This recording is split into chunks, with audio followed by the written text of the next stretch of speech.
Boa tarde, penso que estamos no ar. Boa tarde a todos e a todas, bem-vindos.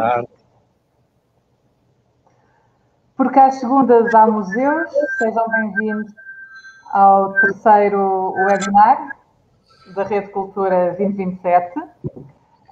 Estes encontros em rede têm-se desenrolado às segundas-feiras, às 3 horas, todas as segundas-feiras. Tem uma temática global, que é reimaginar os museus a 26, porque é num território largo, de 26 municípios, unidos numa candidatura à Capital Europeia da Cultura, que este projeto se desenvolve. A conversa que hoje vai decorrer, e que me coube a mim a honra de moderar, designa-se Museus, Sustentabilidade e Responsabilidade. É composta por um belíssimo painel que está aqui connosco, que agradeço imenso e é uma honra. Portanto, temos o Dr. Cláudio Torres, o professor Mário Moutinho, a professora Helena Freitas. Em que é que nós pensamos, nós, na Rede Cultura, o grupo de museus, o grupo de trabalho dos museus da Rede Cultura 2027, em que é que pensámos quando propusemos esta mesa redonda? Vou tentar fazer aqui, vou passar a ler a reflexão que serviu de âncora a este convite. Portanto, numa museologia engajada, não é? Pensando em sustentabilidade, museus, responsabilidade, a reflexão sobre sustentabilidade, sustentabilidades e responsabilidades é fulcral na ação dos museus e a sua função social. Nesta região que se tece a 26, de que modo os museus, como forma de expressão da criatividade humana, podem ser alavancas através de abordagens centradas na participação e na mobilização dos cidadãos, de uma consciência ecológica, de uma democracia cultural, de uma educação inclusível a nível local e global. Como podem os museus ser alicerces de um compromisso individual e coletivo para uma sociedade sustentável, para a defesa dos direitos humanos, da igualdade, da justiça e da paz, da herança ecológica e cultural dos territórios, bem como para outros desafios que se colocam de forma ainda mais premente nestes tempos de pandemia, dos quais a sustentabilidade económica não é de sua menos importância, não é? E, portanto, este foi o mote que quisemos para este terceiro webinar da Rede Cultura 2027. Assim, vou passar a palavra aos oradores que estão hoje connosco. O primeiro orador será o Dr. Cláudio Torres, diretor do Campo Arqueológico de Mértola. Mais uma vez, obrigada pela presença nesta sessão. Vou fazer apenas uma pequena... Vou apresentar brevemente a nota biográfica de Cláudio Torres. Como disse, é o fundador e diretor do Campo Arqueológico de Mértola, é fundador do Centro de Investigação CAU-CP-CAM, não sei se é assim que se lê, talvez esteja... Ok. Com as universidades de Coimbra e do Algarve, e até 2008 foi presidente da Comissão Nacional Portuguesa dos Monumentos e Sítios, o ICOMOS. É Prémio Pessoa, foi Prémio Pessoa em 1991 e é doutor honoris causa pela Universidade de Évora.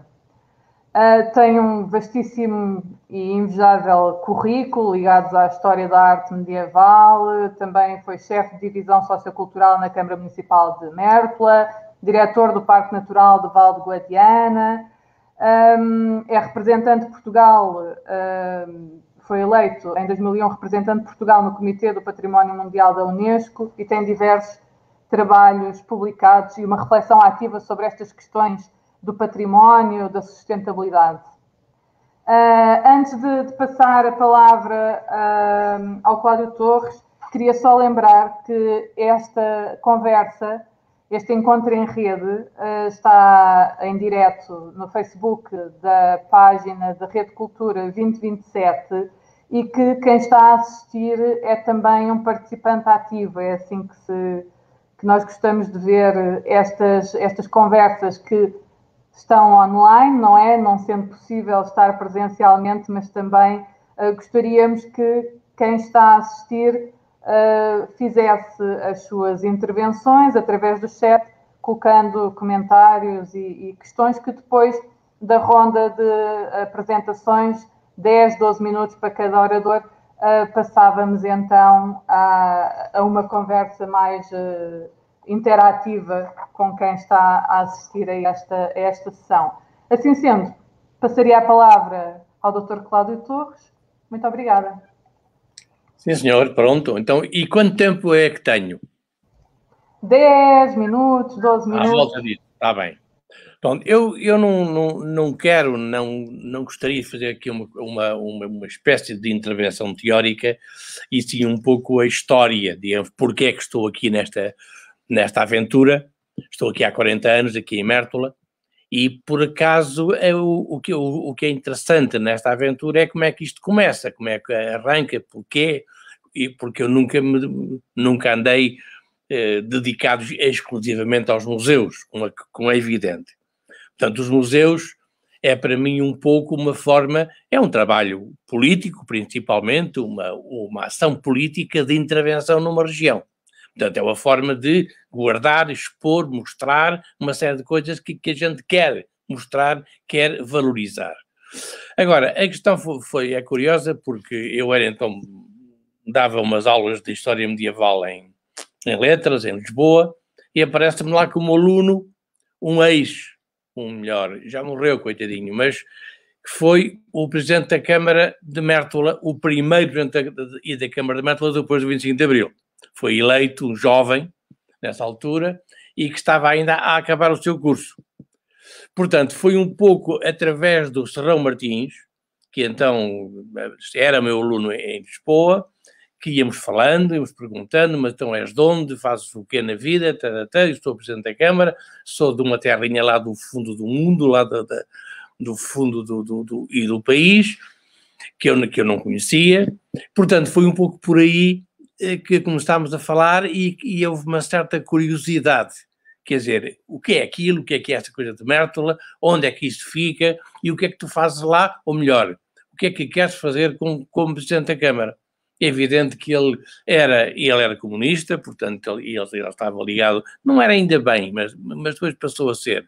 Digamos, ele era militante de esquerda desde sempre, portanto era um projeto que tinha na cabeça para dar uma certa dinâmica àquela história da função do presidente. Portanto, foi um pouco com base nisso que um dia a gente resolveu vir a Mértola ver aquilo. Então, eu mais o Borges Coelho, que era então o meu colega, portanto, e ele também era meu colega em letras, e portanto, nesta altura também ele estava a fazer uma experiência, uma tentativa de motivação política dos alunos em Lisboa. Portanto, viemos os dois numa carripana que ainda andava até Mértola, e chegámos a Mértola para encontrar o Serrão Martins. Portanto, o encontro foi no castelo, ou melhor, foi noutro sítio, mas depois fomos logo ao castelo diretamente, porque o castelo, claro, como qualquer castelo, é uma zona dominante. Do castelo vê-se o resto da vila. Portanto, ele queria logo mostrar a vila desse ponto de vista. Portanto, foi essa ida à Mértola, com o Serrão Martins, discutir o que é que ele estava a fazer, o que é que queria fazer, que começámos a falar um pouco sobre o castelo, sobre a vila à volta. A vila é lindíssima, evidentemente, é uma espécie de enorme anfiteatro que se abre sobre o rio. Logo nessa visita, estavam ali no terreiro à frente da Torre da Homenagem, havia uma série de cacos pelo chão fora, apanhei, eram cacos que para mim ainda assim davam uma ideia que aquilo seria da época islâmica. Eu tinha ainda muito pouca informação sobre esse período, e aquilo já dava qualquer coisa. Porque é que há aqui no chão? Depois, a perguntar aos miúdos, estavam também connosco, a gente foi ali à torre, havia lá uns cacos, uns objetos, a gente tirou-os pela escada abaixo, partiram, estão aqui, e por isso é que eles estão aqui no chão. Portanto, mas vocês foram buscar isto aonde? Ali um buraco que a gente faz lá, temos ali um buraco embaixo, ali numa plataforma, que era então, na altura, era um campo de futebol, que tinham uma espécie de claraboia, meio enterrada, de onde saía uma figueira. Eles então, é daqui, a gente entra aqui entre as raízes, mergulha, há lá dentro, há lá embaixo uma abóbada, e a gente vai lá buscar, muitas vezes, cacos, faz lá uns buracos e retira coisas. Portanto, isso foi um pouco o conhecimento logo desde o princípio sobre Mértola. Foi ver a importância daquele conjunto de peças, de objetos, de cacos, de fragmentos. Não havia nada na vila que fosse interessante, além da vista e do conjunto urbano, como é evidente. Foi, de repente, uma espécie de visão como transformar esta vilazinha, com o seu Presidente da Câmara, que ele acabava de ser eleito. Ele queria criar também qualquer coisa nova na sua vila, e foi um pouco a partir daí que começámos a gizar o que é que se pode aqui fazer. Quer dizer, há um trabalho arqueológico a fazer, evidentemente, há aqui este enorme terreiro com este buraco de onde saem coisas podem ser interessantes, há aqui uns caquitos miseráveis, não é? Para já, mas pode haver coisas muito interessantes, e portanto começar a gizar um projeto, e um projeto político. Como é que o património, os objetos arqueológicos, as coisas antigas podem servir de desenvolvimento. Portanto, foi esse o grande projeto que surgiu e que logo esse ano, logo combinámos, isto foi na primavera, portanto, no verão, desse mesmo verão, já vim com um grupo de alunos para Mértola. O Serrão Martins arranjou uma casa aqui na Vila Velha, onde nos alojou. Portanto, estávamos todos alojados lá durante um mês ou dois. Durante esse tempo fomos escavar e trabalhar sobre a arqueologia, sobre o sítio onde saíam os tais cacos, não é? E, entretanto, íamos discutindo, porque aquela casa transformou-se no quê? Numa espécie de local onde, à noite, depois do trabalho, sujos e cansados, mas era onde estávamos a comer também, portanto, ia uma senhora lá fazer a comida para nós éramos aí uns 8, talvez, nessa altura, e nessas noites, todas as noites, começou a haver ali uma tertúlia, uma espécie de discussão do que tinha sido feito durante o dia. E, por outro lado, discutir, depois, e começou a vir mais gente da vila, além do Presidente da Câmara, vinha todas as noites para ali, com mais outras pessoas da vila, interessadas, ligadas também à Câmara, ou em vias de. Portanto, fazíamos ali à noite uma tertúlia sobre o projeto, sobre o futuro de Mértola. O que é que se pode fazer aqui para criar aqui qualquer coisa de novo, de inovador. Portanto, foi nessas noites fantásticas, nos calores, isto era em final de agosto, portanto, naquele calor enorme do dia de Mértola, à noite mais fresquinho, com umas garrafitas de vinho, com umas bebidas, depois de comer, que estávamos ali até à 1 ou 2 da manhã a discutir questões fundamentais de desenvolvimento para a vila de Mértola. Portanto, foi gizado, se quisermos, um projeto que foi sempre deixado de ficar no limbo, nunca era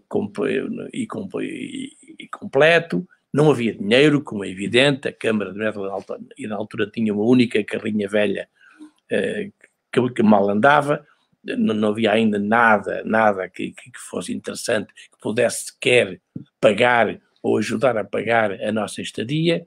Portanto, foi um princípio muito interessante para todos nós, para a Câmara, e para o Serrão Martins e para a nossa equipe. Todos fomos aprender. Aprender a quê? A criar um modelo de desenvolvimento baseado na arqueologia. Ora bem, para que isso funcionasse, tinha de ser assente em quê? Portanto, o que se ia encontrando, o que se ia descobrindo, tinha de ser valorizado. E para o valorizar tinha de se mostrar a quem? Há um turismo ao turista, àquele que vem de fora, que quer ver e que vai ficar e que vai, de certa forma, justificar a existência de um museu. Porque o museu, para existir, tem de ter um espaço, lógico, mas também tem de ter visitantes. E esses visitantes são turistas, pessoas que vêm com curiosidade, que querem saber mais sobre aquela terra, sobre aquele sítio. Portanto, foi um pouco nesta base. Nós, logo nesse ano, não, mas no ano seguinte, fizemos numa igrejinha, que era a Igreja da Misericórdia, que era uma espécie de ruína ainda em pé, ainda tinha abóbada, portanto estava coberta. Fizemos lá uma primeira exposição sobre aquilo que ia saindo. Portanto, foi uma exposição muito informe, muito primária, com alguns cacos e objetos e coisas, mas principalmente com quê? O Serrão, Presidente da Câmara, pediu à população que trouxesse para ali as suas coisas, o que tinham de velho em casa, o que tinham antigo, tudo. E então ficou aquela nossa igreja foi fantástica, porque havia as coisas mais inimagináveis, tecidos, fatos, caldeiros, eu sei lá, havia uma miríade de coisas, portanto, que era aquilo que era a justificação de um museu. O que é o antigo, o que deixa de ser útil e passa a inútil, o que entra numa postura de valoração diferente. Não é para ser utilizado, e sim para ser visto. Portanto, foi uma exposição que foi para os habitantes. Toda a gente foi lá pôr objetos, toda a gente lá foi ver os objetos dos outros, claro que os seus já os conhecia, mas foi ver os outros também. Entre aquela confusão, aquela imensidade de coisas, havia de tudo. Havia também alguns cacos que já tinham lá sido postos, até que estavam a ser encontrados, e começou a haver ali o sítio onde se encontravam, ao fim do dia, muitas vezes ia-se para ali, para falar, para ver, para discutir o que é isto, o que é aquilo, o que é aquilo outro, etc. Portanto, foi durante setembro, talvez, desse ano. Isso foi, como eu disse, foi há 40 anos, foi há muito tempo já, muita dessa gente já morreu. Portanto, toda uma população que foi gozar, digamos assim, o que os outros traziam a mostrar de mais valoroso da sua casa. E de mais valoroso havia as opiniões mais diversas e mais fantásticas que se possa imaginar. Portanto, foi o primeiro grande museu feito em Mértola, e que teve um papel decisivo, em minha opinião, precisamente porque chamou aquilo que eu queria que se chamasse, que era toda a população da vila, a participar, a ver, a olhar, a decidir e a escolher. Portanto, foi um período muito interessante também, de arranque. Depois eu voltei, estivemos lá uns, 2 ou 3 meses, já não me recordo bem, aquilo ainda continuou aberto à visita, embora fosse um descontrole completo, não é? Estava tudo misturado, não havia nada, obviamente não havia uma vitrina, não havia coisa nenhuma. Era um espaço coberto, abrigado, fechado, que abria de manhã e depois fechava à noite. Portanto, isso foi o primeiro museu de Mértola. Depois foi o projeto que era, a partir dali, o que é que se podia fazer realmente de interessante mais. Foi aí depois que começou a haver uma certa melhoria da exposição. A própria Câmara conseguimos que ela conseguisse arranjar ou comprar, já não me recordo bem, uma série de vitrinas, porque havia uma série de objetos que já tinham, não deviam ser manuseados. Era aquilo que começou a sair da escavação. A gente começou a reconstituir algumas das peças. Eram peças que vinham em fragmentos, a gente começou a colar uma parte, criou um pequeno laboratóriozinho, onde começou a haver gente da nossa equipa que se foi especializando no arranjo, na recuperação, no restauro de alguns daqueles objetos. Portanto, em breve, aquele caos completo daquela igreja se foi adaptando, se foi limpando, se foi organizando à volta de 3, 4 vitrinas, que a pouco e pouco foram crescendo, foram-se organizando a gente todos os anos. Depois conseguimos que a própria Câmara, eu comecei, foi logo nesse ano, ou não, foi no ano seguinte, que alguns dos alunos acabaram o seu curso. Portanto, vieram fixar-se em Mértola. Portanto, a Câmara permitiu-lhes a fixação. Portanto, e começaram a ficar e a trabalhar o ano todo, porque não era a escavação em si, era o que fazer com os cacos e com os restos arqueológicos que iam saindo dos buracos.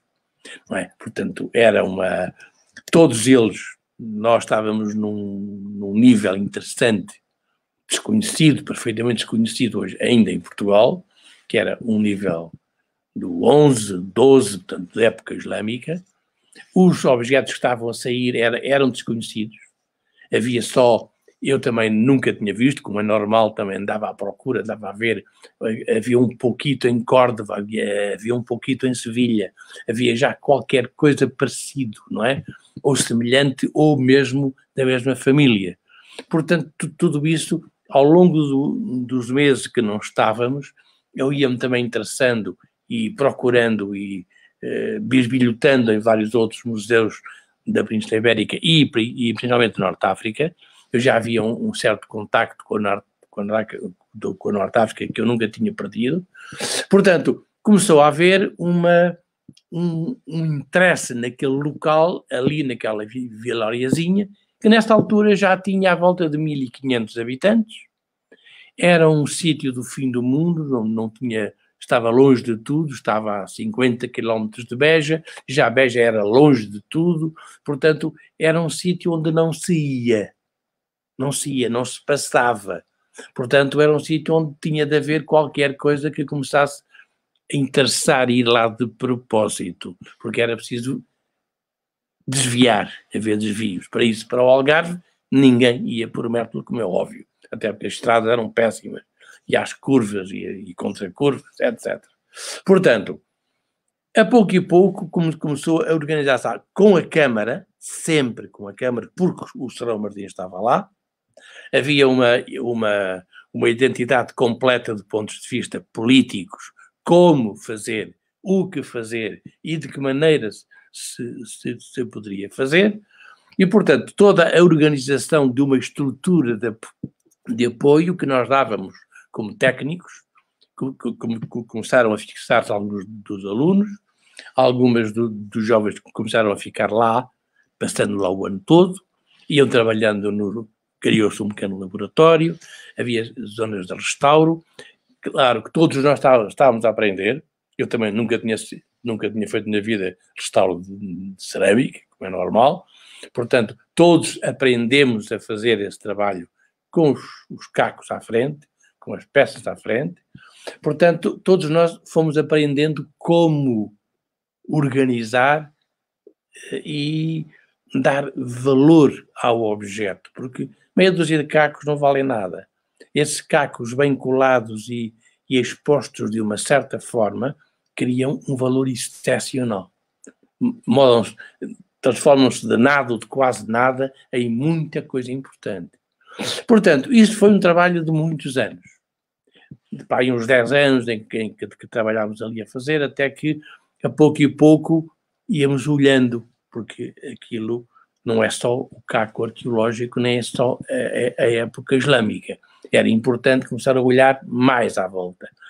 A vila em si é muito importante do ponto de vista arquitetónico, é um conjunto urbano excepcional, depois está inserida num território também fora de série, e tudo isto começou a abrir mais apetites, a olhar melhor à volta, a olhar formas de desenvolvimento e aproveitá-los. O que veio logo a seguir foi o território. E havia ali à volta da vila várias ruínas, principalmente 2 ruínas, que eram 2 capelinhas, que estavam um a 20, outro a 30 quilómetros, que, claro, em cerros lindíssimos, como zonas paisagísticas, e começámos logo a pensar, é preciso criar aqui o restauro destas capelinhas para valorizar o território. Um território não é só para subir ao monte e olhar a paisagem, é preciso ter um pretexto para subir esse monte. Um pretexto querendo ser físico, palpável. Portanto, foi importante a gente convencer a Câmara nesse sentido e conseguimos arranjar, durante uns 2 a 3 anos, recuperámos 2 capelinhas fundamentais. A de Santa Amaro e a outra, já me recordo. Portanto, que foram recuperadas, estavam à abóbada caída, algumas tinham 3 paredes, etc. Portanto, conseguimos primeiro decifrar a volumetria original e depois passar à recuperação. E também aí foi um importante ensinamento para todos nós. Como é que se faz uma abóbada de berço, por exemplo, como é que se reconstrói, com que materiais, e com que íamos encontrando, íamos aprendendo, íamos experimentando. Portanto, dessa minha equipa de alunos, alguns deles... Eu sei que é um apaixonado e gostaria... Não o quero interromper muito, eu sei que é um apaixonado e estaria aqui a conversar, entretanto passaram os 20 minutos. Já, pronto. Mas nós queríamos que continuasse, mas se calhar certamente que vamos continuar a conversa após este momento com o público, o comentário do público. Se calhar queria falar um bocadinho mais sobre as questões relacionadas com aquilo que começou a falar, entre o desenvolvimento, de que forma é que a arqueologia, não é? Este modelo de desenvolvimento assente na arqueologia, pensando também nós neste território a 26 e de que forma é que esta rede pode também contribuir para esse desenvolvimento sustentável. Não sei se quiser dar algum input a esse Não, isto é rápido. Então, repara, hoje há em Mértola 8 museus. 8. Portanto, que criámos vários, de várias espécies. E temos, portanto, como resultado, cerca de entre 50 mil a 60 mil visitantes por ano. E isto para 1000 habitantes. Fixos, 1000 e pouco, 1200, digamos. Portanto, isto criou imediatamente, só isso mostra a importância que teve o projeto em si e, principalmente, a curiosidade que despertou este conjunto de museus, porque não eram só os museus em si. Não é um museu. Se houvesse aqui, podia haver um único museu, mas era um único museu que ia concentrar toda a gente. Portanto, ao distribuir, ao abrir, ao pôr no seu local mesmo de achamento, na capelinha paleocristã, na zona da ruína romana, etc., fazer lá o museu, é evidente que criou uma enorme apetência e criou uma dinâmica. Portanto, nós conseguimos incluir a população no museu. De que maneira? Proibindo qualquer tipo de dístico ou de indicação onde é que estão os museus. O visitante é obrigado a perguntar onde é que é. E esse perguntar à pessoa, a pessoa quer, gosta, pede que se lhe pergunte qualquer coisa, quer participar. É mais adiante, vá um pouco mais alto. E, entretanto, convida a pessoa para ver a sua casa. Quer dizer, há um diálogo fundamental que se criou desde o princípio. E esse diálogo criou o chamado Museu de Mértola, que não é só os 8 ou 9 núcleos, há uma população inteira na Vila Velha que está cúmplice deste projeto.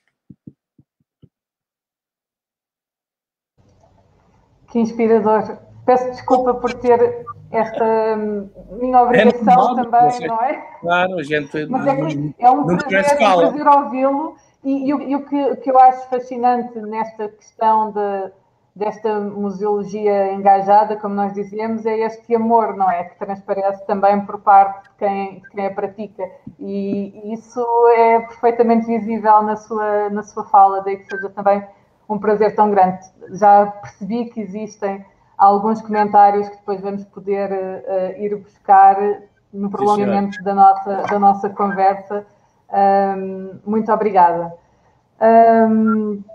falando em currículos militantes, não é? Nestas coisas da função social do museu, o nosso próximo orador é o professor Mário Moutinho, que é reitor da Universidade Lusófona, um arquiteto diplomado pela Escola Superior de Belas Artes e doutorado em Antropologia Cultural pela Universidade de Paris. Atualmente é docente e investigador da área da sociomuseologia, não é? É diretor para a área da museologia da Universidade Lusófona, é conhecido no seu trabalho com o MINOM, nomeadamente, é responsável por diversos projetos enquanto professor universitário, nomeadamente aqui mais recentemente para esta nossa sessão, o Eco Heritage, parece-me que tem também alguma relevância, algum interesse,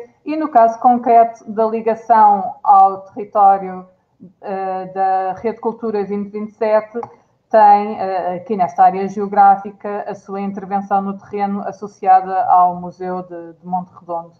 Vou passar então a palavra ao professor Mário Moutinho, agradecendo desde já toda a disponibilidade. Então, obrigado. Eu também estava aqui feliz de ouvir o Cláudio falar desse tempo, onde já agora eu farei um parênteses muito pequeno.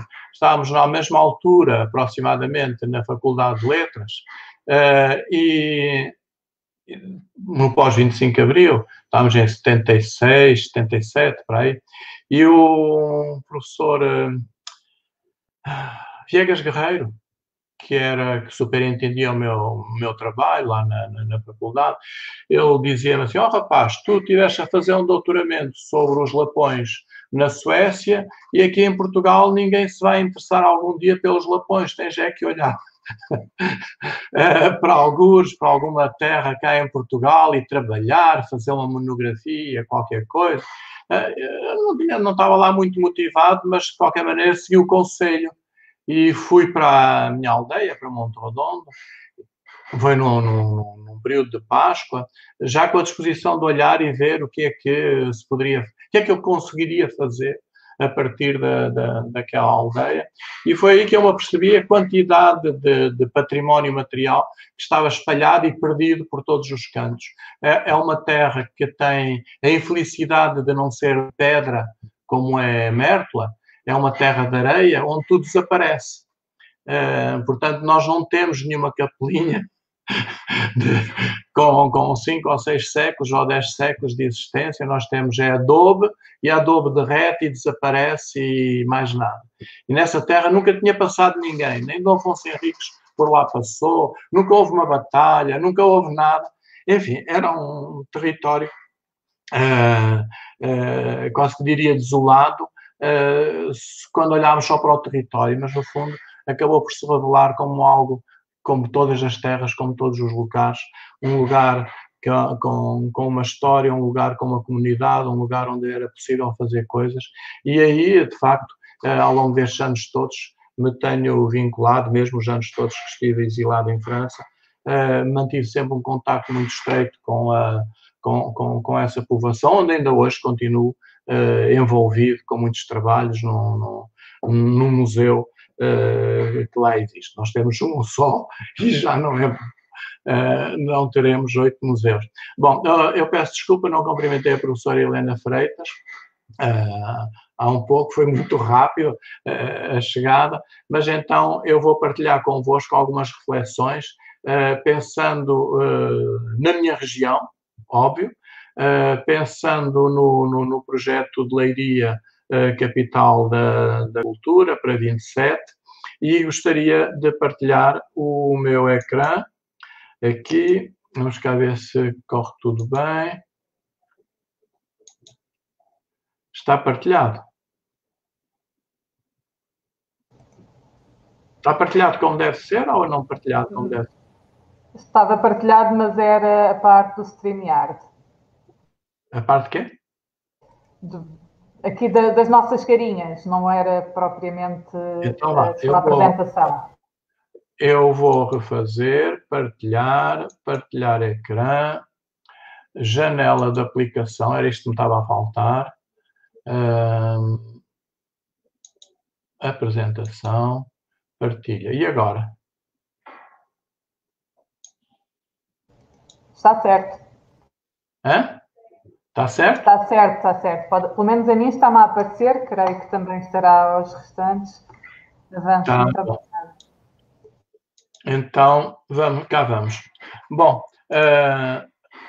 eu situei-me bem dentro desta questão da Rede Cultura 27 e deste trabalho que está a ser feito, este imenso trabalho que está a ser feito, com vista, eventualmente, a uma aprovação e uma que Leiria seja capital da cultura.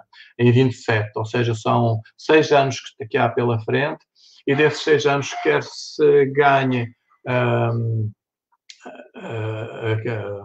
a capital, quer não se ganhe.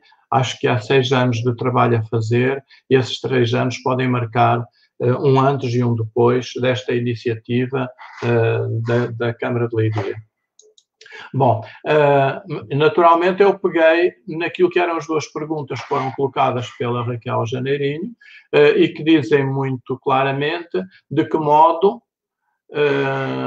os museus, como forma de expressão e criatividade humana, podem ser alavancas centradas na abordagem para uma consciência ecológica, uma democracia cultural e uma educação inclusiva a nível local e global, naturalmente. Depois faz ainda uma outra pergunta: como podem os museus ser alicerces de um compromisso individual e coletivo para uma sociedade sustentável, para a defesa dos direitos humanos, da igualdade, da justiça e paz, da herança ecológica e cultural dos territórios? Bom, então eu vou tentar rapidamente, eu apenas tenho 9 slides,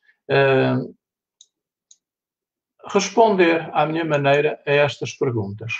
Eu diria que para responder a estes desafios bastará 2 coisas: olhar para o que existe e compreender o que já foi escrito. No fundo, não temos que inventar a roda, não temos que nos colocar aqui numa grande introspeção filosófica de como articular todos estes aspectos que são falados nas perguntas, que são referidos nas perguntas que foram colocadas pela Raquel. Então, olhar o que existe. Olhar o que existe é olhar para a realidade da museologia social, não só em Portugal, mas no mundo. É uma prática absolutamente divulgada, consolidada e na qual nos podemos inspirar todo o tempo. Entender que a museologia social não é uma corrente passada do pensamento dos anos 70, 80, mas é a expressão viva da museologia contemporânea. Eu digo isto porque há muita as pessoas que nos anos 70 e 80 se opunham ferozmente à ideia de que os museus fossem outra coisa que museus normativos, museus centrados sobre as coleções, são exatamente as mesmas pessoas, ou pelo menos as mesmas ideias, que hoje dizem: está bom, mas isso não é museologia, etc. Era dos anos 70, 80, isso já passou. Não, na verdade não passou. Este desafio que se coloca a esta instituição, que é um museu, é um desafio que se colocava nos anos 70, 80, 90, 2000, 2010, se coloca agora, que é o seu comprometimento e a sua capacidade dialógica, aquela que o Cláudio falava agora mesmo. São trabalhos feitos a muitas mãos, são trabalhos que são partilhados e é dessa partilha que todos saímos mais ricos, mais enriquecidos. Portanto, basta pensar que, efetivamente, há uma museologia social comprometida e ideológica, que é pujante e que está por todo lado. Reconhecer que os museus comunitários, ecomuseus, museus LGBT, museus indígenas, museus insurgentes, etc., estão bem vistos e constituem o essencial da museologia contemporânea. Se olharmos para Portugal, nós temos uma centena de museus, eu diria, normativos, e temos 1.500, 2.000 museus com partes normativas, mas também sem partes normativas, onde a museologia se constrói de uma maneira muito mais partilhada. São todos esses museus que alguns se inquietam, porque dizem que é a explosão dos museus em Portugal. Não, não há explosão nenhuma dos museus, ninguém corre perigo, antes pelo contrário, mas existe efetivamente 2.000 museus espalhados pelo país e existe uma centena de museus que seguem ainda os trâmites e as ideias dessa museologia centrada sobre as coleções e completamente fechada à sociedade que tem à sua volta.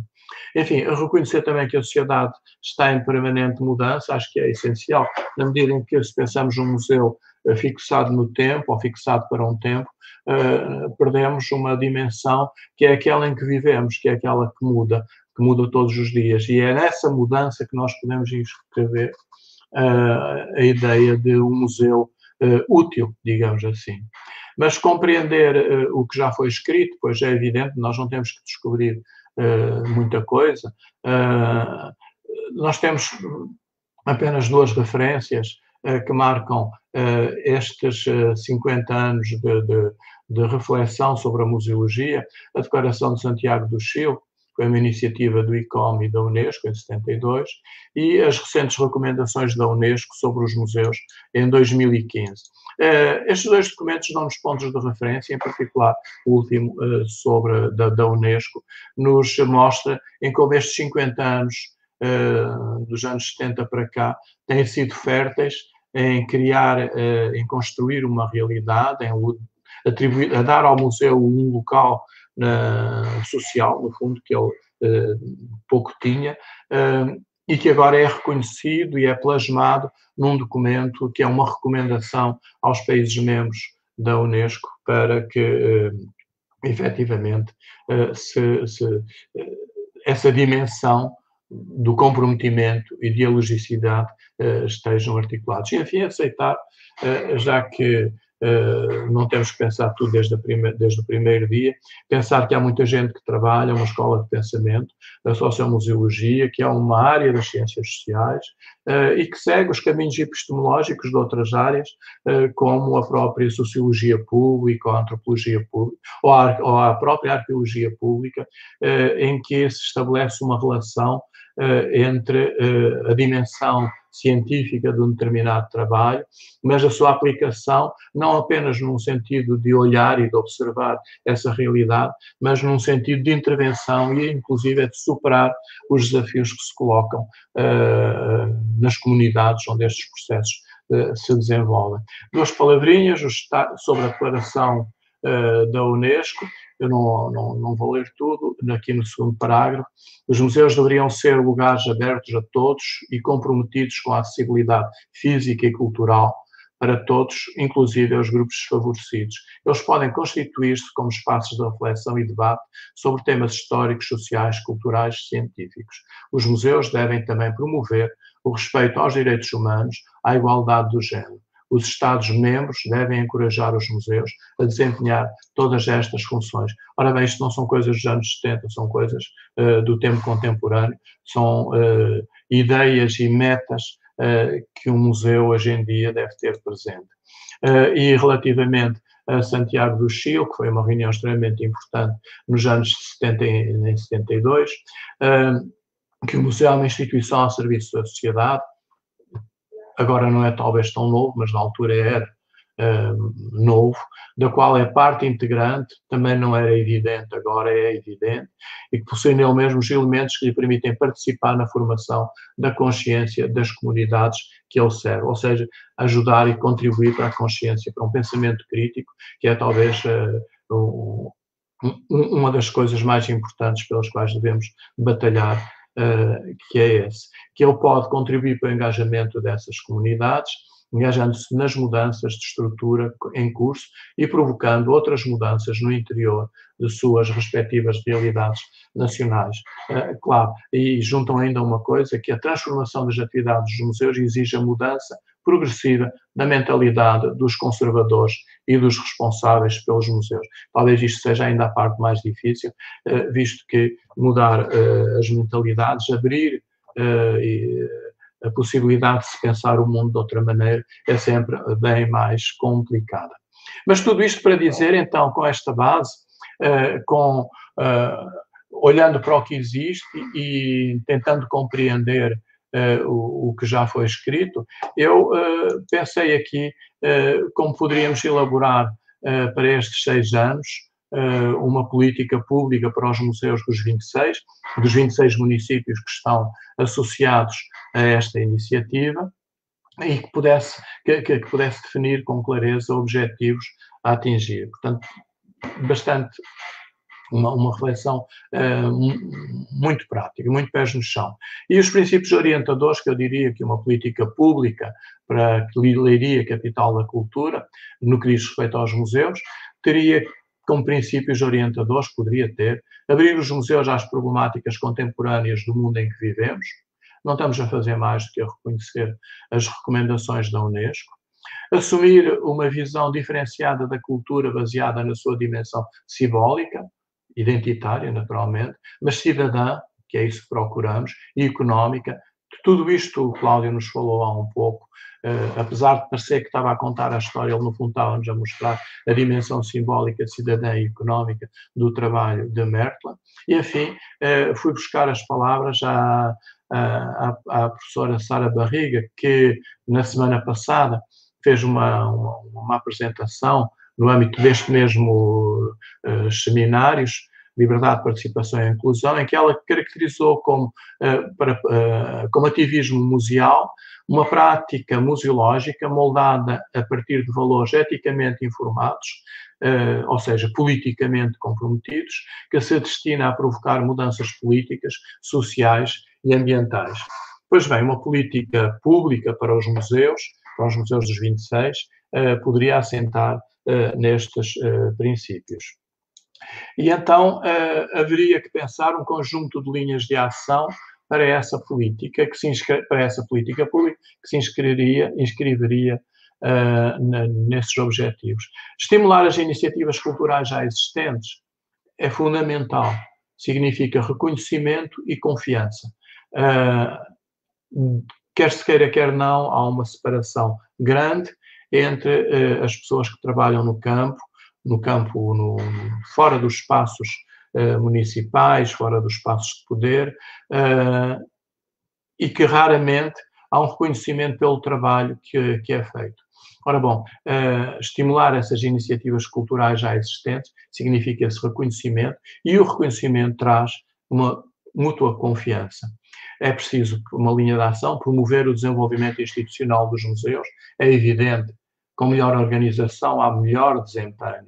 E hoje a maior parte dos museus, em particular dos pequenos museus, dos museus locais, os museus que estão espalhados por todos estes 26 municípios, todos eles carecem de melhor organização para melhor trabalhar. Apoiar a formação teórica e prática no campo da museologia social, claro. Mais qualificação representa mais segurança para quem trabalha e mais possibilidades de intervenção social.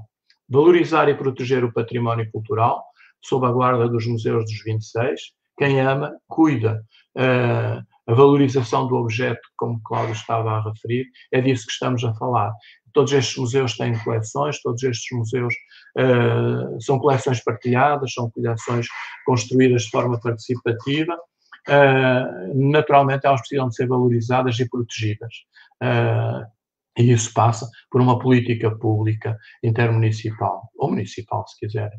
Validar a participação dos museus comunitários, ecomuseus, museus locais, museus escolares e outras nas ações de preservação e valorização do património. No fundo, é respeitar o direito à diferença. Cada museu tem a sua personalidade, cada museu tem o seu caminho, são diferentes, não se regem pelas mesmas bitolas. É exatamente nesse jeito que cada museu tem de musealizar o seu próprio território, a sua própria identidade, que reside uma parte considerável da riqueza destes museus locais. Desenvolver práticas e políticas educativas nos museus para o respeito pela diversidade cultural e a promoção dos direitos humanos. A pergunta é, afinal, deve ser esse o objetivo de todos os museus. Digamos, não há como justificar porque é que se deve trabalhar a diversidade cultural e os direitos humanos, sobretudo em tempos de crescimento de fascismos, de crescimento de discursos de ódio, inclusive na própria Assembleia da República. Cada vez mais a promoção dos direitos humanos é qualquer coisa de fundamental, e os museus locais cumprem um papel importante nesse domínio. Modernizar e instalar instalações e apoiar o melhoramento dos recursos tecnológicos. Obviamente que uma política pública teria que passar por isso. O museu deve ser uma oficina, mas é uma oficina que não é uma oficina de carpintaria, é uma oficina social, uma oficina que trabalha a carpintaria, provavelmente, mas trabalha sobretudo a dimensão social, uma oficina onde se trabalha a sociabilidade, onde se trabalha a sociedade contemporânea, a sociedade do seu tempo. Enfim, estimular a criação artística das artes, nas artes, nos saberes, nos fazeres, pois sem sonho não há museus, museu que não serve para a vida, não serve para nada, como Mário Chagas nos tem falado de há uns tempos para cá, utilizando, já que ele é poeta e museólogo, adotemos esta ideia-chave que está aqui: museu que não serve a vida, não serve para nada. Partilho inteiramente esta ideia. E agora é o meu penúltimo slide, utilizando aqui uma intervenção do Dr. Acácio de Sousa há 2 dias, ou há 3, na Assembleia Municipal de Leiria, em que ele diz que a autarquia o que já faz, e deve insistir cada vez mais, é ajudar a capacitar e a promover boas ideias para uma política pública, claro. Capacitar, contratualizar serviços e avaliar 3 dimensões que ele refere, sobre as quais estamos inteiramente de acordo, e no último slide é sobre isso que falaremos. E diz ele ainda: a candidatura à Capital Europeia da Cultura é um desígnio exemplar de uma grande rede que não mexerá apenas com a criação artística ou o património construído e imaterial, mas irá mexer também com a dinâmica económica da rede e por tudo aquilo que mexerá com o turismo e com as dinâmicas de produção e de consumo. Ora bem, ele também partilha a ideia, e enfim, haverá mais gente na Assembleia Municipal, na Câmara, que partilham isso. O que quer que se faça daqui até 27 poderá marcar um antes e o depois. Com aprovação, sem aprovação, há que aproveitar esta ideia e, efetivamente, ousar construir uma política pública, que foi coisa que nunca verdadeiramente existiu nas nossas áreas, nas nossas não, concretamente na minha área, em que as coisas são feitas ao ritmo das eleições e não em termos de um projeto de sociedade. Uma política pública para os museus integrada na candidatura de Leiria Capital Europeia da Cultura, uma política pública para os museus articulada, naturalmente, com os outros instrumentos estratégicos que existem no município, mas que existem também com os outros municípios envolventes. E, finalmente, porque me parece absolutamente importante para que uma política pública possa funcionar, tem que ser esclarecida e tem que ter por base a partilha dos recursos humanos, financeiros e logísticos entre o poder público e as organizações sociais. Eu, quando falo de partilha, isso significa muito, digamos, não há de um lado as organizações sociais e do outro lado um poder público que concede a esmola aos pedintes. Não é disso que se trata. Ou se entende que efetivamente há um trabalho em conjunto entre as organizações sociais e as organizações com a dimensão pública, ou então as coisas estão fora do seu tempo. Ou, como em caso de Mertloff, dentro do seu tempo, mas há 50 anos atrás, em condições bem particulares.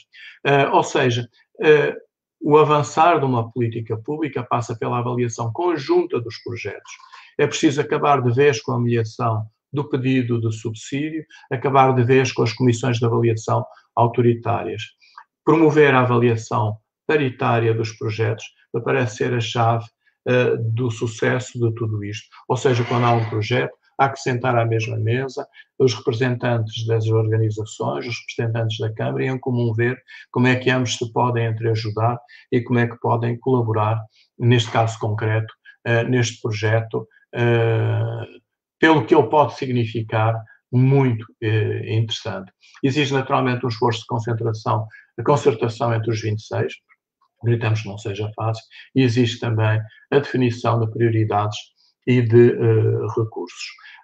Muito rapidamente, de uma maneira muito descritiva, aqui fica o meu contributo a esta Leiria, capital da cultura, e uma reflexão sobre a importância de criar uma política pública que abranja todos estes territórios, mas que tenha por base determinados princípios, que respeite o que existe, e me parece que isso poderia ser útil, efetivamente, para o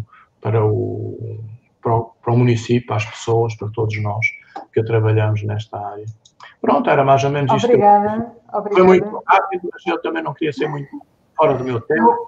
E ainda bem que o Cláudio foi primeiro, porque muito do que eu disse foi ilustrado por essa iniciativa, por esse trabalho desenvolvido em Mertley, que sempre nos inspirou e que sempre nos serviu de referência em todos os momentos. Obrigado. Obrigada. Este é de facto, aqui um esforço muito ingrato da minha parte, porque eu só me apetece ouvir-vos mais e mais, e ainda estou com um bocadinho de remorso por terem interrompido o Dr. Cláudio Torres. Vou tirar aqui um comentário da nossa colega Vânia Carvalho. Vou colocar na minha boca as palavras dela. Poderia ouvir horas seguidas Cláudio Torres e Mário Moutinho, pelo que inspira ouvir falar com tanta propriedade e clareza sobre a construção de um projeto com a comunidade, que dela emana e que nela cresce e frutifica. E com a clareza que implica assumir que um museu é uma ação política, um trabalho para o território e do território. Muito obrigada. E de facto, eu acho que é isto que emana destas duas apresentações, é esta capacidade que uma política pública integrada, assente no património cultural, mas também certamente natural, olhando o território e as pessoas que nele habitam e que dele podem fruir, que nos vai perspectivar a médio e longo curso. É disto também que se criam as redes, porque todos estes trabalhos que estamos aqui a apresentar hoje, estas experiências, foram feitas em rede. Não foi uma pessoa que lá chegou, não foi? Foi uma rede de investigadores, uma rede de políticos, uma rede de técnicos, uma rede de comunidade, de associações locais, que permitem também que se produza a cultura como fator de desenvolvimento. Falando de políticas públicas, que o professor Mário estava a referir, não é? Uma política pública articulada, e de que forma é que isso pode ser uma mais-valia? Temos connosco também, para terminar esta primeira fase do webinar, alguém que nos ajudará a refletir num outro prisma fundamental nesta questão dos museus de sustentabilidade e responsabilidade. A professora doutora Helena Freitas, professora catedrática na Universidade de Coimbra, na área de Biodiversidade e Ecologia, e detentora da Cátedra Unesco em Biodiversidade e Conservação para o Desenvolvimento Sustentável.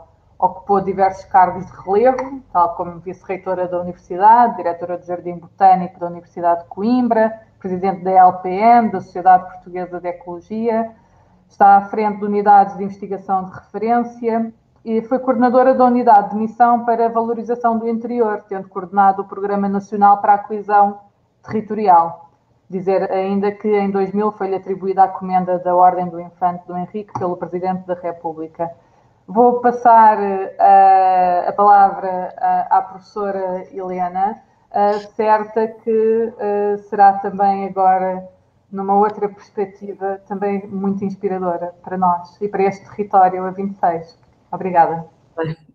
Eu é que agradeço também, enfim, o convite para estar aqui entre pessoas tão ilustres e, portanto, seguramente mais sabedoras do que eu destas matérias, portanto, o meu contributo será seguramente menor e, portanto, espero e vou tentar ser muito breve porque também quero dar oportunidade às pessoas para poderem usufruir, de facto, das duas pessoas que me antecederam, que de facto é uma oportunidade imensa. Eu também estava aqui a ouvir com muito gosto e estava também, nem me dava conta que o tempo passava, portanto, para mim também é um privilégio estar aqui.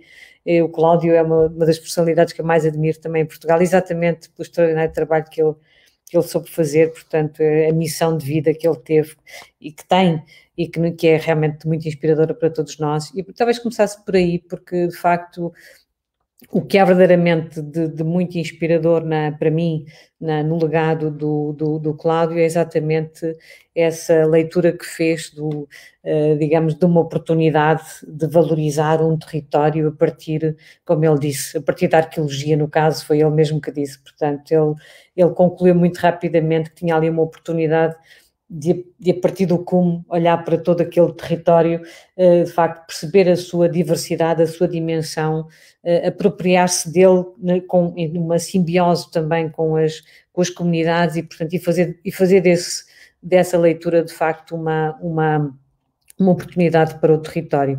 E portanto eu penso que esse é de facto é exatamente uma das... Eu julgo que este registro e esta introdução para mim é muito importante, porque é também assim que vejo um pouco estas questões. Embora, claro, eu dizia já que, portanto, eu de facto não trabalho na área da museologia, portanto eu sou bióloga e olho para os territórios muito procurando, de facto, perceber a harmonia possível entre aquilo que é a herança natural, o capital natural, e eu li até... Preparando-me um pouco para este debate, lia até que hoje isto, a propósito da sustentabilidade, que se considera cada vez mais que o pilar do capital natural, ou o pilar que eu não gosto de chamar capital natural, capital cultural, não gosto, mas enfim, que o pilar da cultura é cada vez mais também um pilar que deve ser enfim, considerado na leitura da própria sustentabilidade e bem. Portanto, tipicamente, de facto, temos aquele triângulo da economia, do ambiente e da sociedade, mas tipicamente a cultura está fora, o que também me parece que é um erro, porque inequivocamente é parte deste olhar de sustentabilidade sobre os territórios. Portanto, eu não sendo exatamente especialista na área da museologia, tenho olhado com muita preocupação para o futuro da museologia e não apenas para aquela que me diz mais respeito, na área, do ponto de vista científico, que é de facto a área das coleções biológicas e o que essa museologia também representa numa dinâmica de relação com a ciência, mas de facto também me parece que estamos num tempo em que também somos interpelados, exatamente sobre, e digo com toda a franqueza, por parte de quem de facto não estuda ativamente esta área, mas é realmente um enorme desafio terem agarrado na questão da museologia, portanto, e terem promovido uma ideia de rede à volta do que podem ser digamos, o que pode ser a museologia em rede e o que é que ela pode trazer de novidade e desafio para os territórios. Eu penso que isto é um enorme desafio e também felicito pelo arrojo, porque há algum arrojo quando se faz isto, porque tipicamente olhamos para, mesmo quando se perspectiva o desenvolvimento dos territórios, em soluções e estratégias de desenvolvimento dos territórios, aquilo que fazemos normalmente é olhar para a atividade económica, para a pujança de alguma atividade empresarial, e bem, porque também tem que se olhar, mas é muito frequente, digamos, marginalizar aquilo que são considerados, e aqui entram tanto a história do capital natural como o capital cultural. Portanto, são tipicamente os eixos que não se consideram tão centrais quando se procuram ou se perspectivam, digamos, dinâmicas de desenvolvimento territoriais. O que é um erro imenso a vários níveis, e isso já foi muito referido, mas eu vou cruzar isto sobretudo com a sustentabilidade, e porque é que me parece importante a ideia de uma rede destas e a ideia dos museus. Desde logo pela herança cultural e por aquilo que eles revelam de uma herança que é também compromisso identitário com os territórios. Nós, de facto, essas rupturas são exatamente as rupturas que nos levam, quando perdemos identidade, perdemos a ligação aos territórios, e isto é um dos aspectos. Portanto, nós transformamos a nossa lógica de desenvolvimento numa lógica inorgânica, que nos faz separar dos territórios. E o vínculo orgânico é absolutamente essencial para perspectivarmos o desenvolvimento e a sustentabilidade. E, portanto, eu penso que essa leitura, e daí, portanto, a ideia, os ecomuseus, e isso, há de facto territórios no mundo que são muito inspiradores a esse nível, e exatamente esses museus orgânicos têm exatamente essa virtude de nos apontarem para uma forma de os percebermos menos repositório, menos arquivo, menos coleção, que não deixa de o ser, porque isto é muito importante, de facto, termos a capacidade de reunir e de preservar o nosso património, e, portanto, é uma herança preciosa e, portanto, evidentemente que a função de coleção, de preservação, de repositório é fundamental e, portanto, evidentemente que apostar na digitalização e apostar neste tipo de organização é importante, mas, de facto, como aliás dizia o Mário Moutinho, eu estou de acordo, é muito importante percebermos como é que também incorporamos estes museus e portanto, esta herança, como é que incorporamos de uma forma orgânica com as comunidades e com os territórios onde eles estão, não é? E, portanto, isso, eu penso que essa incorporação é o que tem falhado e, de facto, um dos problemas que nós temos hoje com os territórios é exatamente este desligamento. Eu, quando penso, por exemplo, a questão e este território de Leiria, aliás, uma das áreas onde eventualmente podemos abordar o tema, foi exatamente um dos territórios mais fustigados pelos incêndios florestais de 2017, por exemplo. Não é? E isso, a questão dos incêndios é uma demonstração evidente desse desligamento, digamos, das comunidades, das práticas, das pessoas dos seus territórios. E, portanto, quando se criam essas rupturas, depois também é difícil que a identidade nos ajude a recuperá-las. E, portanto, nesse sentido, eu penso que esta rede, até ao nível, isso tem sido até um desafio enorme, portanto, a questão exatamente da floresta e da ligação à floresta tem faltado aqui, mas o que eu quero dizer com isto é que, de facto, essa ruptura depois é muito difícil de recuperar. E eu acho que os museus também têm aí uma função, portanto, de mostrar que essa herança é uma herança que nos ajuda a criar digamos, a cultura do compromisso, sem a qual não é possível criar sustentabilidade. Não há sustentabilidade, não há desenvolvimento se não tivermos, de facto, essa cultura do compromisso que resulta, de facto, da tal ética para a sustentabilidade que foi mencionado e, portanto, e só é possível termos esta cultura de compromisso se tivermos um legado que é vivo, de facto, que é reconhecido e é reconhecido também como identidade por parte das comunidades. Portanto, é nesse sentido também a função educativa dos museus e desta rede, manter as práticas comunitárias, portanto, de facto, que é a base para o desenvolvimento dos novos valores, das atitudes, dos comportamentos da sociedade. E, portanto, eu diria que esta questão esta opção e esta viabilidade, enfim, de uma lógica de rede, também nesse aspecto, penso que é também uma aposta feliz, porque a lógica de rede, na diversidade e na complementaridade, também facilita essa inserção nos territórios.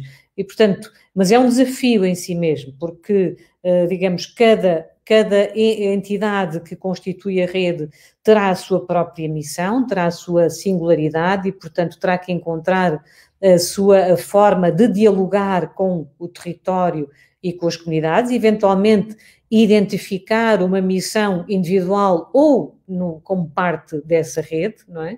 Mas que é realmente importante que encontrem essa missão de identidade cultural, que é também, digamos, essa coesão social, o sentido de pertença, são de facto valores da maior importância para conseguirmos de facto perspectivar o desenvolvimento sustentável. Eu não conheço profundamente o projeto e, portanto, não quero também, mas não tenho qualquer dúvida que, digamos, e já agora há mais uma questão que não foi mencionada ainda e que também me parece que é da maior importância. Os museus também têm a responsabilidade de serem centros educativos na perspectiva da educação para a sustentabilidade. Portanto, em si mesmo, também têm que ter na sua própria identidade, na sua dinâmica, portanto, uma pedagogia da sustentabilidade que é muito importante para que sejam também eles próprios percepcionados dessa forma. Portanto, há uma missão educativa dos museus que eu penso que não se deve perder. E, portanto, e que me parece que nesta lógica da rede, pensando os museus, as bibliotecas, que também acho que é uma ideia muitíssimo, muitíssimo importante, muitíssimo feliz, trazerem também as bibliotecas para esta dinâmica de rede, tem de facto uma missão educativa essencial que parece que deve também fazer parte. Portanto, a sustentabilidade também é parte exatamente dessa missão educativa. Como é que nós, de facto, como é que nos tornamos mais eficientes, como é que nos tornamos mais próximos, como é que valorizamos, de facto, também essa cultura de compromisso com a sociedade e com a comunidade. Portanto, há, de facto, valores que são também, que têm que ser património desta rede e têm que ser ativamente, digamos, parte dessa dinâmica. Portanto, o que enfim, na verdade, os valores que foram já mencionados, quer pelo Cláudio, portanto, de facto, de encontrar, e esse arrojo de encontrar uma identidade que é mobilizadora de uma missão, portanto, que é a matriz, neste caso, a arqueologia, que é extraordinário se pensarmos há 40 anos atrás, de facto, olhar para a arqueologia e encontrar aí o desígnio, não é, para a transformação de um território, mas a verdade é que resultou porque levou às pessoas e trouxe as pessoas para dentro do museu, não é? Portanto, esta ligação orgânica é essencial. Portanto, ele perspectivou a missão com as pessoas, não é? Portanto, e fez desse desígnio, dessa missão, uma missão que é, de facto, também orgânica, não é? Não há aqui, e eu acho que isto é um dos aspectos essenciais. De igual modo, me parece que aquilo que foi dito pelo professor Mário Moutinho, que tem a ver de facto, com esta ideia de uma missão comum para a rede, mas uma missão que tem, de facto, também, que é inspirada no património e nos valores da museologia e da diversidade museológica que integram, não é? Essa missão, de facto, apoiada em políticas públicas, que é também um enorme desafio para todos nós, porque tipicamente, de facto, as políticas públicas estão pouco ausentes destas dinâmicas, mas a verdade é que há aqui uma oportunidade da capital da cultura. Portanto, é preciso também olhar para isso na perspectiva do legado que deixará, e o legado pode ser o caminho, não tem que ser exatamente o objetivo, não é? Portanto, esse legado pode também ele próprio ser um legado transformador dos territórios. Portanto, se de facto formos capazes, nesta dinâmica de rede, de construir uma identidade que tem na base o reconhecimento de uma identidade muito unificadora, de uma identidade que galvaniza, de facto, valores que estão na base do desenvolvimento sustentável, eu penso que já será uma coisa extraordinária e, portanto, enfim, não quero tirar mais tempo que os convidados têm, eu acho que ouvi-los é de facto um gosto para mim também, mas queria apenas dizer que encaro com muita satisfação a oportunidade de terem trabalhado uma rede de museus para, de facto, valorizar uma identidade territorial, portanto, numa relação muito próxima com as pessoas, exatamente nessa leitura orgânica. Penso que é uma iniciativa muito feliz e, portanto, e espero, de facto, que sejam bem-sucedidos. Muito obrigada. Muito obrigada, professora Helena Freitas, pelo seu contributo, pela forma também comprometida com que falou e com que partilhou também a sua visão sobre estes desafios, do que é que a nossa rede, de que forma que a nossa rede também se pode apresentar perante este futuro, não é? A verdade é que, podendo haver uma identidade comum, esta rede é composta também por identidades múltiplas, e é essa riqueza também que faz este território onde a serra e o oceano estão a par e par, onde existem cidades de maior dimensão e há aldeias e localidades, de facto, bastante mais pequenas. E essas assimetrias, não é, são uma potencialidade, mas também podem ser um problema, e de que forma é que não poderão ainda ser, pensando um bocadinho esta questão de reimaginar os museus, reimaginar o planeta e vice-versa, não é? De que forma é que estas assimetrias não podem ainda ser mais potenciadas por uma eventual crise ecológica ou uma crise de saúde pública, como a que agora estamos a viver, não é? E de que forma é que os museus, qual é que é o papel pedagógico também, como referia, esta pedagogia da sustentabilidade, do compromisso, da responsabilidade para connosco e para com os que estiveram cá antes de nós, para com o nosso passado e com o nosso futuro. Vou abrir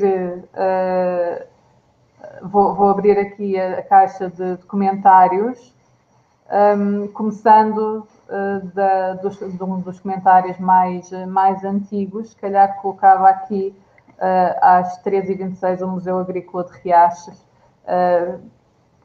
fez um comentário que eu estou à procura, peço desculpa, que era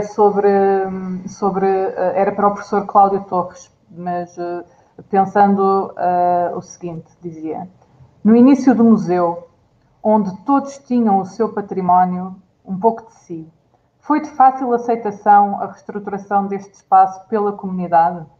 Portanto, qual é que é o impacto da comunidade aqui, não é? E os diálogos que se têm com a comunidade. É comigo? Projeto. Sim. Ah. Eu pergunto se foi de fácil aceitação a reestruturação do espaço pela comunidade. Nunca é, está a ver, isto é uma conquista sempre, porque são muitos anos. Ao princípio há sempre, não é sequer hostilidade, é desinteresse, é desconhecimento, é para que isso? Para que é que serve? São questões que depois são conquistadas ao longo dos anos. E é preciso, é o trabalho diário, constante, de aproximação e de permitir que a pessoa pegue no tema e o manipule e faça qualquer coisa. Portanto, a gente muitas vezes, como é que se consegue fazer às vezes um museu? É fazendo uma exposição temática sobre um tema X, faz um conjunto, reúne uma série de coisas e a partir daí abre à comunidade. Olha, eu mostrei aqui uma série, agora às vezes, muitas vezes nesse diálogo, nessa visita, durante esses 8 dias, esses 15 dias, que vai surgir o quê? Ideias, pessoas, principalmente pessoas, que se aproximam, que querem participar, que têm ideias próprias.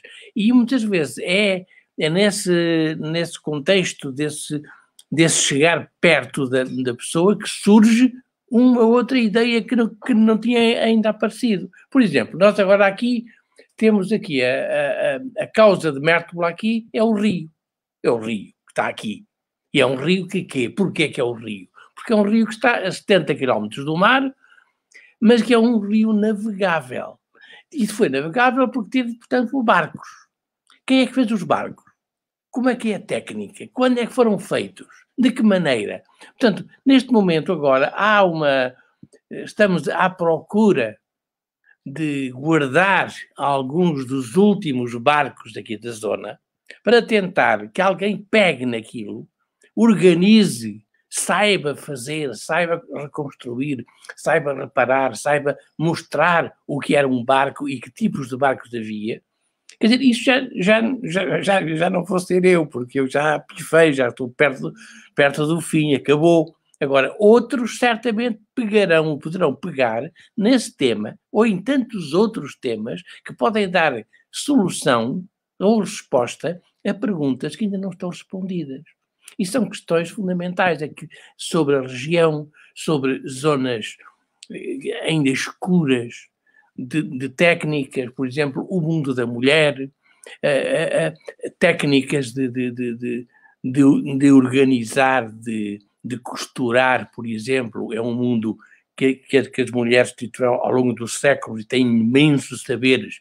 Esse mundo não está nem sequer sistematizado, há tanta coisa a fazer. Portanto, são questões que surgem de qualquer coisa que motivou uma pequena exposição, um pequeno tema, um pequeno acontecimento, às vezes um pequeno vídeo, qualquer coisa que desperta uma curiosidade. E a curiosidade existe em todo o lado, as mais variadas formas, e que criam, é isso que é o saber, que é aproveitar quem sabe, num certo setor, e pôr a funcionar ali uma nova visão, um novo conjunto de saberes que vão criar o quê? Um museu novo. outro museu, outro espaço de acumulação de saber e de memória. Sim, estava a refletir que nesta realidade pós-industrial também em que vivemos, em que vemos também... Diga, estou a ouvir mal. Estava a refletir que nesta realidade pós-industrial em que vivemos, também o buscar de técnicas tradicionais pode nos ajudar a encarar melhor as questões também de sustentabilidade ambiental, buscando esta nossa herança, não é? Mas trazendo-a para o futuro, aplicando-a de forma efetiva. Não sei se... Pronto, não era muito sobre isto. A minha reflexão não era tanto aqui do público, mas o Museu Agrícola de Riachos também fala sobre as oficinas técnico-pedagógicas como um espaço agregador de saberes científicos, empíricos, como um espaço comunitário.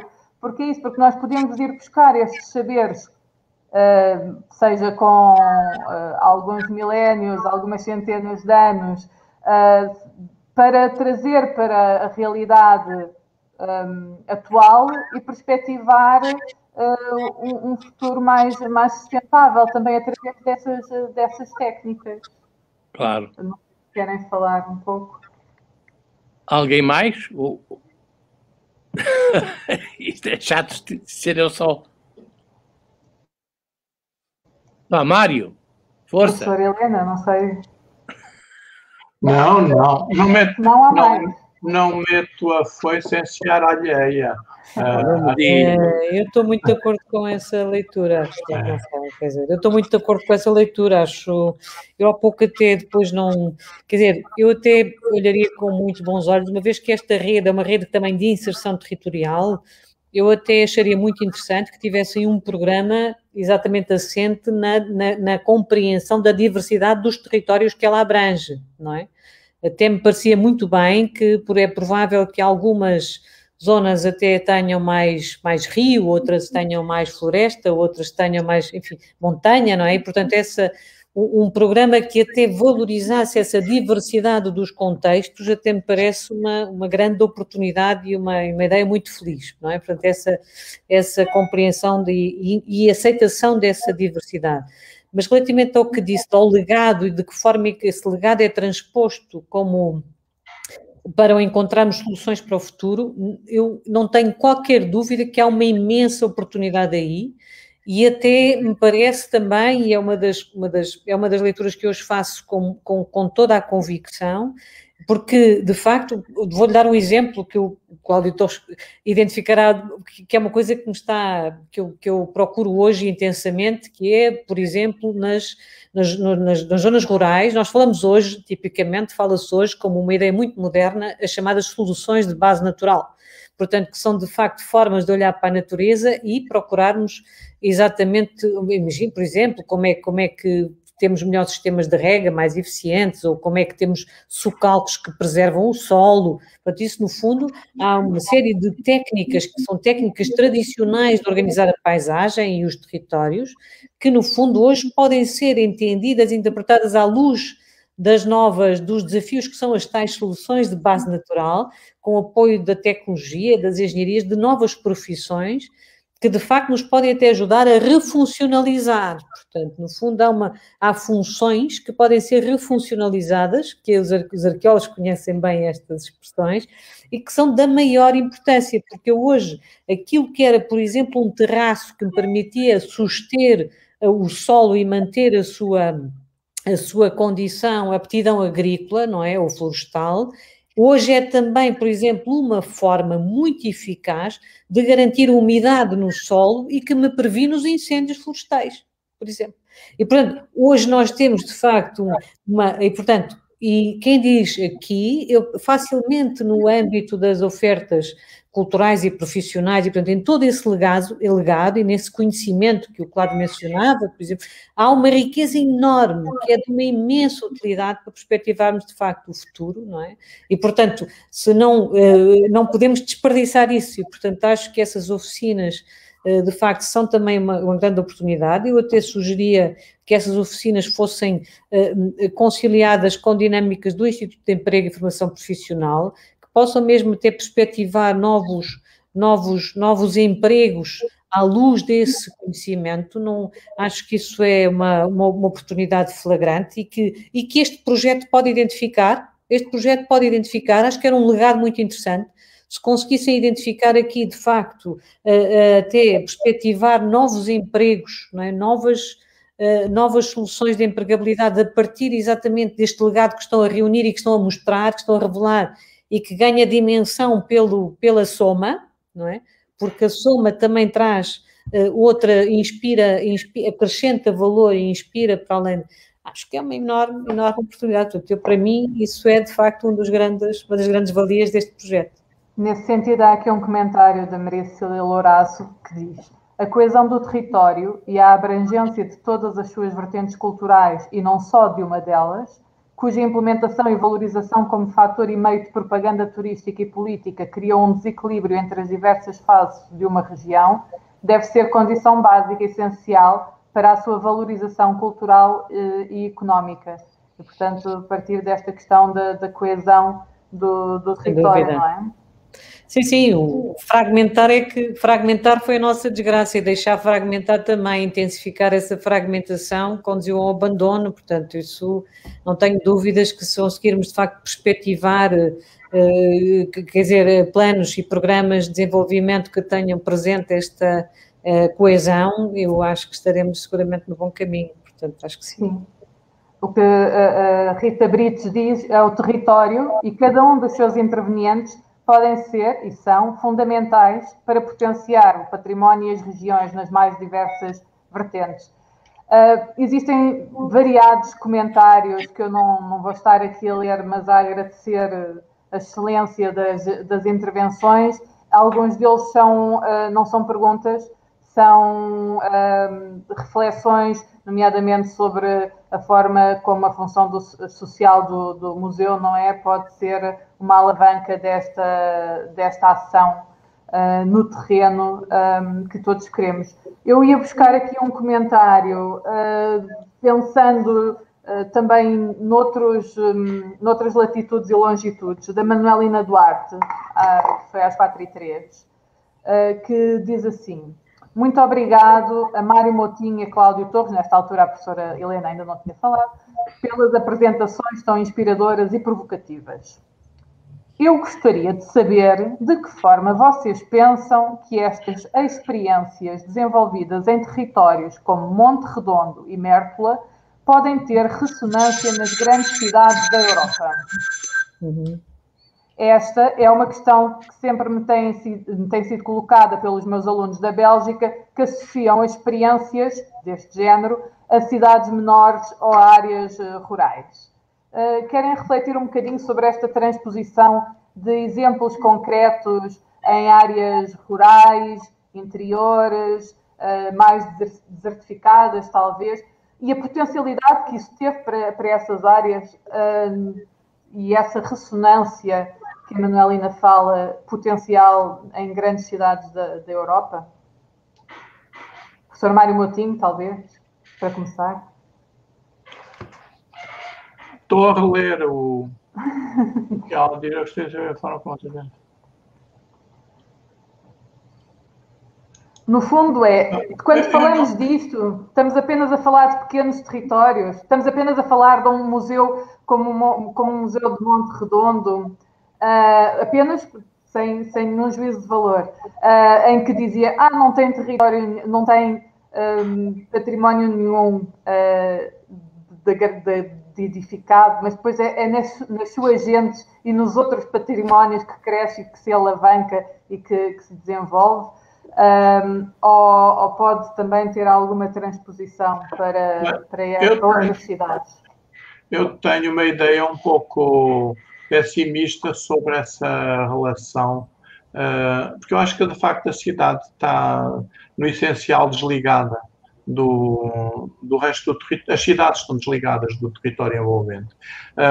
Não sei se não sei porquê, mas, por exemplo, se olharmos a Lisboa, todas as pessoas têm um avô, pelo menos, ou um pai, que vivia no campo. Eu acho que há uma rejeição da cidade em relação ao campo, que era o lugar do qual se emigrou, do qual as pessoas tiveram que vir para Lisboa e que deixaram lá. Apesar de ser complexa esta relação, que o regresso à terra é qualquer coisa sempre muito importante. Mas é um pouco esta história dos museus, dos pequenos museus e dos grandes museus. Às vezes faço um paralelo, que é os clubes de futebol da primeira divisão estão nas grandes cidades, Lisboa e Porto, não é? E depois, quem faz a realidade do futebol no país são nas aldeias os jovens, os menos jovens, os casados e os solteiros, são esses que dão uma realidade ao futebol no país, não é as grandes equipes, elas têm uma lógica diferente. E no mundo dos museus há também digamos, uma espécie de situação algo idêntica. Digamos que há os museus da Primeira Liga, que são aqueles museus que falámos, de 50, 60 museus, se calhar já nem tanto, e depois há os outros museus pequeninos, espalhados pelo país, que ninguém presta atenção, porque ninguém presta atenção a um jogo de futebol entre crianças à saída da escola, mas essa é a realidade do futebol em Portugal. A realidade não é dos grandes clubes. Aliás, a pandemia tem mostrado que toda a gente passa muito bem sem os clubes, à exceção das televisões, que continuam a dar notícias, mesmo daquilo que já não é notícia, não é? Já há os grandes campeonatos mundiais sem público, sem nada. Não é preciso para nada. Nunca foi preciso, aliás. São lógicas diferentes. E esta relação entre os pequenos museus e a cidade sempre foi uma relação difícil. No entanto, eu diria que os princípios que estão na base desta museologia que foi aqui falada, eles são aplicáveis tanto num pequeno meio rural como numa cidade. São aplicáveis ao nível de uma rua, são aplicáveis ao nível de um bairro, são aplicáveis ao nível de diferentes, não ao nível talvez da cidade grande, é evidente, porque há uma dimensão comunitária que é importante nisto, e é essa dimensão comunitária que cria a possibilidade de serem museus dialógicos. O grande número não permite essa dialogicidade. Provavelmente haverá aqui razões subjetivas, razões objetivas, mas enfim, há aqui uma grande separação nas práticas dos pequenos lugares e das grandes cidades, que também não estou a ver nenhum encaminhamento, nenhuma solução, sinceramente. Acho que nascemos e morremos assim, não é? Nós queremos estes museus vivos e estas redes vivas, não é? E próximas e humanas e em diálogo com... Deixa-me só finalizar, mas também para os pequenos museus é completamente indiferente a museologia da primeira Liga. Seguem lógicas diferentes, funções diferentes, têm responsabilidades sociais diferentes, têm um olhar diferente sobre o território, como foi aqui tão bem explicado. Portanto, também não é grave que no fundo, ninguém abra a televisão para ver um jogo de futebol da Primeira Liga. Já passou. Talvez um dos aspectos mais interessantes da pandemia foi ter mostrado até que ponto a Primeira Liga não é necessária. É isso. Não sei se o Dr. Cláudio Torres quer acrescentar alguma questão. Porque é que a questão, o museu pode ser um museu identitário, portanto, pode ser o nacional que está feito, ou se não está feito, vai estando. É um museu que quer falar de uma nação, de um país, e, portanto, reúne aquilo que é diferente dos outros países.